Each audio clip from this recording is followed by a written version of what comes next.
नमस्कार। कैसे हो आप लोग? सब बढ़िया ही होगा।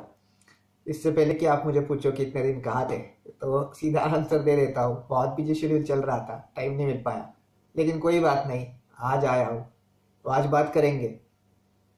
तो वो बात करनी है एमबीबीएस के बारे में जर्मनी में, और एमएस के बारे में। जो एमबीबीएस के बाद में जो मास्टर्स होता है डॉक्टर्स का, तो उनके लिए जर्मनी में कैसे आना है, क्या प्रोसीजर है, तो वो बात करेंगे। और बाद में मैं पढ़ूंगा कमेंट पिछले वीडियो के। तो चलो शुरू करते हैं आज का वीडियो।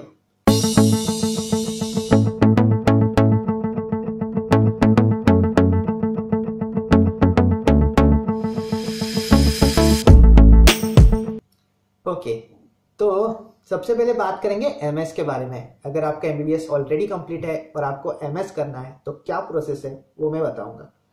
तो इस वीडियो को सिंपल रखने के लिए हम डिवाइड करते हैं बिटवीन बिफोर अराइवल और आफ्टर अराइवल के बीच में, जर्मनी में आने से पहले और जर्मनी में आने के बाद के बीच में। तो अभी मैं बात करूंगा जर्मनी में आने से पहले क्या ज़रूरत है वो मैं बताऊंगा। सबसे पहला सबसे इम्पोर्टेंट चीज़ वही होने वाली है जो मैं इस चैनल के पहले वीडियो में बताया था, वो है जर्मन लैंग्वेज। मैंने बहुत बार बताया कि जर्मन लैंग्वेज की ज़रूरी कितनी है, तो ये जर्मन लैंग्वेज आपको यहाँ काम आएगी। आपको एमएस के लिए B2 लैंग्वेज की ज़रूरी है, B2 जर्मन लैंग्वेज लेवल।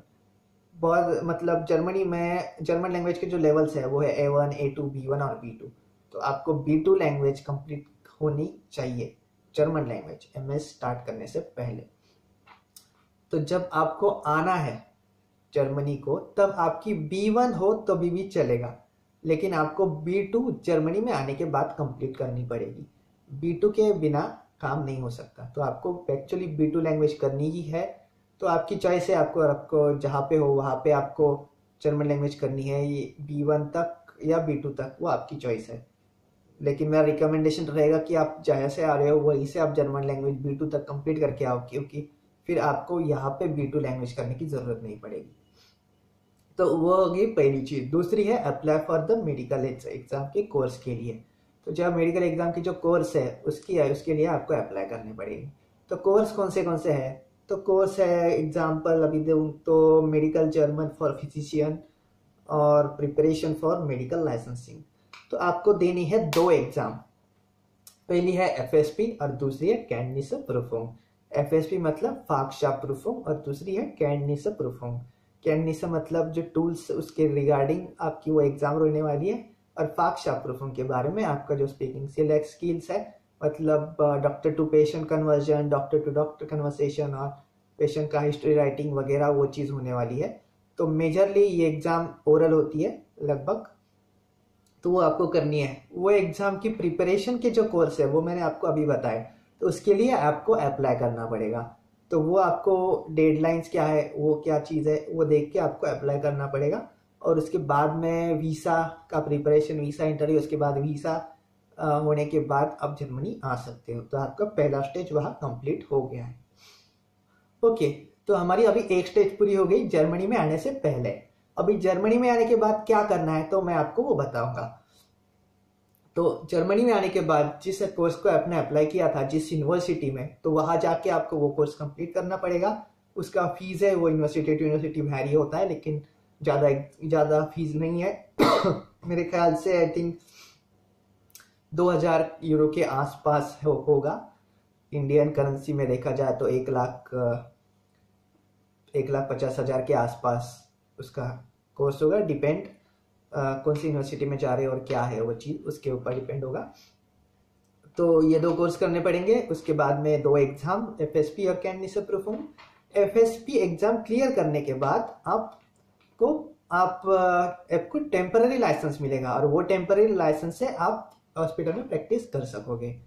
तो वो मिलेगा एफएसपी के बाद में। तो इसलिए आप एफएसपी का एग्जाम सबसे पहले दो कि उसके बाद में आपके पास टेम्पररी लाइसेंस रहेगा, और उसके बाद आप हॉस्पिटल में प्रैक्टिस कर सकोगे। तो वो होगा पहला चीज़। उसके बाद आप कैंडिस प्रूफुंग दे सकते हो। कैंडिस प्रूफुंग होने के बाद आपका एमएस स्टार्ट होगा। तो एक्चुअली जब आपका कैंडिस प्रूफुंग स्टार्ट होगा उसी के बाद आपका एमएस स्टार्ट हो जाएगा। तो ये हो गई प्रोसेस। और इसके बीच में कुछ चीज़ें हैं जो मैं आपको एक्सप्लेन करूंगा। पहला है अच्छे कामा मतलब जो रजिस्ट्रेशन फॉर डॉक्टर्स एसोसिएशन, आपको डॉक्टर्स एसोसिएशन ऑफ जर्मनी के लिए रजिस्टर करना पड़ेगा। और उसके बाद लागेसो एक है, तो लागेसो मतलब आपको वहाँ पे आपके जो डॉक्यूमेंट्स है एमबीबीएस के, तो वो आपको सबमिट करने पड़ेंगे, ट्रांसलेटेड कॉपीज जर्मन लैंग्वेज में जो ट्रांसलेट है उसको सबमिट करना पड़ेगा। वो सबमिट करने के बाद, वो प्रोसेसिंग करने के बाद आपको बताएंगे ओके आपके डॉक्यूमेंट सफिशिएंट है या नहीं है, तो आपको बोलते हैं कि ओके ये डॉक्यूमेंट और दो, और सब चीज़ें वहाँ पे फिक्स हो जाती है, तो उसका कुछ ज़्यादा दिक्कत नहीं होती। तो ये चीज़ें हैं आपको एमएस स्टार्ट करने से पहले। एडवांटेज इसका यह है कि आपका जो एमएस है वो लगभग एज ए जॉब कंसीडर होता है, तो आपको उसका सैलरी मिलेगा। तो आप चेक कर सकते हो कि जर्मनी में सबसे ज़्यादा सैलरी डॉक्टर्स की है, तो 50,000 यूरो से 60,000 यूरो का पर ईयर का पैकेज है। अगेन वो वेरी करता है कि आप कौन से सिटी में हो। मैंने बहुत बार बताया है पिछले वीडियो में कि सैलरी डिपेंड करती है कि आप कौन से जगह पे हो। अगर आप बड़े सिटी में जा रहे हो उसके बाद आपकी सैलरी ज़्यादा होगी, थोड़े कम मतलब छोटे सिटी में हो तो सैलरी थोड़ी सी कम होगी, तो वो रिलेटेड आपका है। और बाकी एक डिसएडवांटेज ये है कि आपको शायद ज़्यादा टाइम लग सकता है कंपेयर टू इंडिया, क्योंकि वहाँ पे आपको इतना एग्ज़ाम देने की ज़रूरत नहीं पड़ेगी, एफएसपी और वो सब चीज़ें, और उसी टाइम में कंप्लीट हो जाएगा जितना इंडिया में होता है। लेकिन यहाँ पे थोड़ा एक्सटेंड हो सकता है, शायद 1-2 साल आगे हो सकते हैं, 1 आध साल। लेकिन प्रॉब्लम इसका इसलिए नहीं होता क्योंकि ऑलरेडी आपको सैलरी मिल रही होती है फुल टाइम का, तो मेरे ख्याल से कुछ उसका ज़्यादा प्रॉब्लम नहीं आता। तो ज़्यादा कुछ डिफ़िकल्ट प्रोसेस नहीं है, सिंपल ही है। लेकिन थोड़े बीच में जो चीज़ें से लागेसो और अच्छे कमर और एफएसपी और कैनिस परफॉर्म, वो सबसे इम्पोर्टेंट है वो चीज़ें। मेरे ख्याल से अभी कुछ डाउट नहीं होगा आपको। अगर डाउट है तो नीचे कमेंट बॉक्स में दो, तो मैं आपको आंसर करूँगा। तो कैंडिस परफॉर्म ख़त्म होने के बाद आपको अलाउ है एमएस स्टार्ट करने के लिए। तो एमएस स्टार्ट करने के लिए फिर आपको एप्लीकेशन देने पड़ेंगे, इंटरव्यूज़ होगा और प्रोसेस स्टार्ट होगी। ओके, तो अभी बात करेंगे एमबीबीएस के बारे में। अगर आपको जर्मनी से एमबीबीएस करना है तो आपको क्या प्रोसेस है वो मैं बताऊंगा। तो सबसे इम्पोर्टेंट चीज़ वही होने वाली है जो मैंने अभी एक्सप्लेन किया, वो है जर्मन लैंग्वेज। जर्मन लैंग्वेज सबसे इम्पोर्टेंट चीज़ होने वाली है। उसके बाद आपको फिजिक्स, केमिस्ट्री और बायोलॉजी जो आपने 12th में लिया है, 12th का सर्टिफिकेट, मतलब 12th आपकी कंप्लीट होनी चाहिए। 12th होने के बाद आप यहाँ पे स्टूडेंट कोलीग के लिए अप्लाई करके यहाँ पे आ सकते हो। स्टूडेंट कोलीग क्या है मैं बताता हूँ कि जर्मनी में 13 साल की जो स्कूलिंग होती है, लेकिन इंडिया में वो 12 साल की है, मतलब 12th तक ही पढ़ते हैं। उसके बाद में सीधा आपका एमबीबीएस या फिर इंजीनियरिंग शुरू होता है, या फिर आप अब बीएससी और बाकी की चीज़ें कर सकते हो, लेकिन वहाँ पे 13 साल है। तो 1 साल मैच करने के लिए यहाँ पे आके आपको वापस 1 साल पढ़ना पड़ेगा, वही जो आपने ऑलरेडी इंडिया में पढ़ा है। फिजिक्स, केमिस्ट्री, बायोलॉजी और जो सब्जेक्ट्स है वो आपको पढ़ने पड़ेंगे। उसके बाद यहाँ आके आपको एग्ज़ाम देना पड़ेगा। ओके, तो ये एग्ज़ाम देने के बाद आपका जो रिजल्ट है उसके ऊपर आपको अप्लाई करना पड़ेगा यूनिवर्सिटीज़ में एमबीबीएस कोर्स के लिए। तो उसके बाद में आपका जो एमबीबीएस है वो एक्चुअल स्टार्ट हो जाएगा। तो इसके लिए भी जैसा मैंने बताया, जर्मन लैंग्वेज और आपके एकेडमिक्स बहुत अच्छे होने ज़रूरी है, क्योंकि अब बहुत ज़्यादा लोग अप्लाई करते हैं एमबीबीएस के लिए, क्योंकि यहाँ पे फ्री है, आपको यहाँ पे चार्ज नहीं पड़ता, जो कि बाहर कॉलेज में या बाकी कंट्रीज में पड़ता है। तो हमारे बारे में बताऊँगा। तो हमारी कंसल्टेंसी के 2 ब्रांच है, एक है पुणे में और एक मुंबई में। तो यहाँ पे हम आपको हेल्प करेंगे प्रोसेस में, जो डॉक्यूमेंटेशन है, फॉर एग्जांपल वीज़ा है, अपॉइंटमेंट है, और जो एग्ज़ाम के लिए जो आपको अप्लाई करने के लिए जो हेल्प लगेगी वो हम प्रोवाइड करते हैं। हमारे कंसल्टेंसी में एक्चुअली हमारे यहाँ पे जो बाकी कंट्रीज़ के जो एक्चुअली जिन्होंने एमएस किया है वो लोग हैं। अभी यहाँ पे यूएस से एक सर है जो उन्होंने एमएस किया है, वो अभी यूएस में है, वहाँ पे वो यूएस के लिए कंसल्ट करते हैं। दूसरा एक सर है जो असिस्टेंट प्रोफेसर है लंदन में, तो वहाँ पे वो गाइड करते हैं यूके में एडमिशन के लिए। और जर्मनी में और एक सर है और मैं हूँ, तो हम यहाँ पे जर्मनी के एडमिशन्स के लिए कंसल्ट करते हैं। और हमारे ऑफिस जहाँ पर है मुंबई और पुणे में, तो वहाँ पे आपको प्रिपरेशन के लिए हेल्प होती है, डॉक्यूमेंटेशन जो है वीज़ा के लिए और एप्लीकेशन के प्रोसेस के लिए वो आपको कंसल्ट करते हैं। तो ये चीज़ है। तो जर्मन लैंग्वेज के जो कोर्सेस है वो भी हम प्रोवाइड करते हैं। A1 और A2 जर्मन लैंग्वेज का क्लास मैं खुद लेता हूँ। मैं A1 और A2 का, हमारे वीकेंड के यहाँ पे बैचेस होते हैं A1 और A2 के लिए। तो अभी नेक्स्ट A2 की बैच अगले महीने शुरू होने वाली है। तो इसके लिए आप एक तो वेबसाइट पर रजिस्टर कर सकते हो, या फिर मुझे ईमेल कर सकते हो, या फिर आप इंस्टा पे DM कर सकते हो आपका ईमेल ID, सो दैट जब हमारा कोर्सेज के बारे में आपको हम बता सके। अब फिर आप वेबसाइट आप चेक कर सकते हो। ओके, तो यहाँ पे आपको सबसे इम्पोर्टेंट चीज़ है कि आपकी जर्मन लैंग्वेज अच्छी होनी चाहिए, सिर्फ सर्टिफिकेट के लिए नहीं होनी चाहिए। हमारे यहाँ पे बस 10 ही स्टूडेंट्स होते हैं एक बैच में, और हम इसी तरह से पढ़ाते हैं कि जर्मन लैंग्वेज आगे के लिए काफ़ी स्ट्रांग हो। क्योंकि मैंने देखा है मेरे यूनिवर्सिटी में कुछ स्टूडेंट थे जो B1 उनके पास सर्टिफिकेट था, लेकिन यहाँ आने के बाद उनके एग्जाम हुई तो उनको A1 लैंग्वेज में बिठाया वापस, क्योंकि उनका जर्मन लैंग्वेज अच्छा नहीं था। तो स्टार्टिंग A1 से फिर A2 फिर जाके B1, तो उनको काफ़ी समय उसमें वेस्ट गया। तो इसलिए हम उस तरह से प्रिपेयर करवाते हैं कि आगे जाके आपको आसानी हो B1 और B2 के लिए।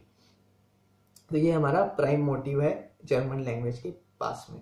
अभी आप देखोगे कि हमारा जो क्लास चल रहा है अभी आधा भी कंप्लीट नहीं हुआ, लेकिन लोगों को खुद की इंट्रोडक्शन देना, कौन सी भी नंबर्स हो जर्मन्स के, राइटिंग में और स्पीकिंग में नंबर्स आते हैं, खुद की इंट्रोडक्शन दे सकते हैं।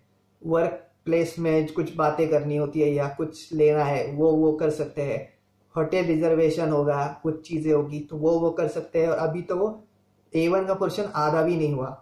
तो हमारे यहाँ पे क्वालिटी टीचिंग होती है, लेकिन हमारे यहाँ पे लिमिटेड बैचेस है, साल में सिर्फ 2 ही बैचेस होते हैं A1 लैंग्वेज के और A2 के, और उसके बाद में B1 के। तो इसके लिए आपको पहले अप्लाई करना पड़ेगा। मेरा रिकमेंडेशन यही रहेगा, आपको अगर आपको MBBS करना है या आपको MS करना है, दोनों केस में कम से कम 1.5 साल पहले से आपको प्रिपरेशन शुरू करना पड़ेगा। यानी कि अगर आपको MBBS के लिए आना है तो कम से कम आपको 10th के बाद ही जर्मन लैंग्वेज प्रिपरेशन करना शुरू करना पड़ेगा, तब आपका B1 लैंग्वेज तक कंप्लीट हो पाएगा। क्योंकि उसके बाद में थोड़ा लेंदी प्रोसेस है, थोड़ा टाइम जाता है, एप्लीकेशन है, वीज़ा प्रोसेस है, तो इसके लिए थोड़ा टाइम जाने वाला है। तो इसके लिए मेरा ऐसा रिकमेंडेशन रहता है कि हमेशा आप 2 से 1.5 साल तक पहले आप प्रिपरेशन शुरू करो। अगर आपको MS करना है तो कम से कम MBBS के 2 साल पहले से आपको जर्मन लैंग्वेज सीखना शुरू करना पड़ेगा, अगर आपको यहाँ MS करना है। मैंने आपको फ़ायदा बताया कि आपको यहाँ पे सैलरी मिलेगी MS करने के लिए, और MBBS के लिए आपको फीस नहीं है। और बाकी सारे डिटेल बहुत ज़्यादा एक्सप्लेन नहीं करूँगा क्योंकि बहुत ज़्यादा समय जाएगा, लेकिन इतना मैं बताता हूँ कि कुछ ज़्यादा फाइनेंशियल प्रॉब्लम या वीज़ा इशू नहीं आने वाला जर्मनी में। लेकिन हाँ, मेन चीज़ है कि आपको पढ़ाई अच्छा करना पड़ेगा। जर्मनी में यहाँ आने के बाद आपको एक बार वापस एग्ज़ाम होने वाला है, तो इसके लिए आपका प्रिपरेशन काफ़ी अच्छा होना चाहिए। MBBS के लिए स्पेसिफिकली, MS के लिए आपका ऑलरेडी स्टडीज हुआ होगा, तो इसलिए आपको जर्मन लैंग्वेज के ऊपर मोस्ट टेस्ट देना पड़ेगा। तो ये मेरा रिकमेंडेशन रहता है। तो चलो, अभी बहुत ज़्यादा टेक्निकल हो गया है तो थोड़ा रिलैक्स करते हैं। वहाँ मैं पढ़ता हूँ पिछले वीडियो के कमेंट। अब प्रॉब्लम ये है, कमेंट्स बहुत ज़्यादा है, इतना एक्सपेक्ट नहीं किया था। मतलब मैं जब क्लोज किया था लास्ट वीडियो जब था तो मेरे 150 सब्सक्राइबर थे, अब 203 है, और कमेंट्स भी बहुत है। और टाइम भी इस वीडियो में बहुत कम होने वाला है हमारे लिए, क्योंकि मैंने बहुत सारे चीज़ें एक्सप्लेन की है MBBS और MS के बारे में। ठीक है, कुछ जिनको रिप्लाई दे सकता हूँ, स्टार्टिंग के जो टॉप के है उनको आंसर दे देता हूँ। Sneha ji hi, thank you so much for commenting. उसके बाद में अक्षय भागवत, खूप छान इन्फॉर्मेटिव्ह व्हिडिओ आहे। तू साताऱ्याचा आहेस का? कोणत्या युनिव्हर्सिटीमध्ये शिकतोस तू? जर्मनीमध्ये? ओके मी साताऱ्याचा नाही भावा, पण माझे बरेच मित्र आहे ना साताऱ्याचे, त्यामुळं माझ्या बोलण्यात शक्यतो कधी कधी वाटतं लोकांना की मी साताऱ्याचा आहे. मी साताऱ्याचा नाही आहे, मी अहमदनगरचा आहे, पण मेड इन पुणे आहे. पुण्यातला आहे मी ॲक्च्युली, आणि पुण्यामध्येच मी इंजिनिअरिंग केली. तर मी पुण्यातला आहे. पुण्यात माझे बरेच साताऱ्याचे मित्र आहेत. ओके, तर thank you so much for commenting. Rahil Bhavasar, in every video we would request you to say the last line in different Indian languages. That would be very nice. You are doing amazing job, bringing smiles to a lot of people in this gloomy situation. Keep it up and good work. Thank you so much for commenting. Thank you so much Rahil ji for commenting. Definitely her video के and में कुछ नए language के साथ, कुछ अच्छे point के साथ वीडियो का एंड करने का ट्राई करूंगा जरूर। ओके, तो जैसा सर ने रिकमेंड किया था, इस वीडियो का एंड में संस्कृत में करना चाहूँगा, तो संस्कृत के श्लोक के साथ एंड करूँगा इस वीडियो का। धैर्यं यस्य पिता क्षमा च जननी शांतिश्चिरं गेहिनी सत्यं सूनुरयं दया च भगिनी भ्रातामणः संयम शय्या भूमितलं दिशश्च वसनं ज्ञानामृतं भोजनं ये ते यस्य कुटुम्बिनो वद सखे कस्मात् भयं योगिन। इसका मीनिंग बताता हूँ। धैर्यम यस्य पिता, धैर्य है जिसके पिता है। क्षमा च जननी, क्षमा ही जिसकी माता है। शांतिश्चिरम गेहिनी, शांति ये जिसकी बीबी है। सत्यम सूनुरयम दया च भगिनी, सत्य ये जिसका बेटा है। दया ये जिसकी बहन है। भ्राता मनस्संयम, मनस्संयम जो उसका भाई है। शय्या भूमितलम, जो जमीन है, जो पृथ्वी है, वही उसका बिछाना है, वही उसका पलंग है। दिशश्च वसनम, दिशा जो दिशा है वही उसकी दीवारें है घर की। दिशश्च वसनम ज्ञानामृतम भोजनम, और वो हमेशा ज्ञान अच्छी चीजों का सेवन करता है। ज्ञानामृतम भोजनम ये ते यस्य कुटुम्बिनो वद सखे, इसके कुटुंब को, इसके परिवार को, ये ते यस्य कुटुम्बिनो वद सखे कस्मात् भयम योगिना, इस महापुरुष को और इसके परिवार को इस दुनिया के किससे डर लगेगा बताओ। तो ये श्लोक है, इसका ये मीनिंग है। अभी कुछ लोगों को थोड़ा सा क्लिक हो रहा होगा, तो ये 9th स्टैंडर्ड में था 2008 बैच में। तो मेरे ख्याल से जिन्होंने मेरे साथ संस्कृत वगैरह सीखा है स्कूल में, तो उनको याद होगा, तो उन्होंने पढ़ा होगा, या फिर अभी मेरे को पता नहीं कि बुक्स वही है या नहीं है। तो भी हमारे सर ने बोला था कि इतना अच्छे से पढ़ो कि जिंदगी में कभी भी मैं आके पूछूंगा आपको बताना चाहिए। अभी सर तो ये इस दुनिया में नहीं है, लेकिन मेरे को हर एक बात याद है उस पूरे सब्जेक्ट की, हर एक ग्रामर हो गया। देखो सिंपल, लोग पूछते हैं कि क्या करोगे पढ़ के और क्या फायदा। अगर संस्कृत नहीं आता, इस पॉइंट पे मैं कुछ कर नहीं सकता था। उन्होंने मुझे रिकमेंड किया कि ओके कुछ नए लैंग्वेज में करो।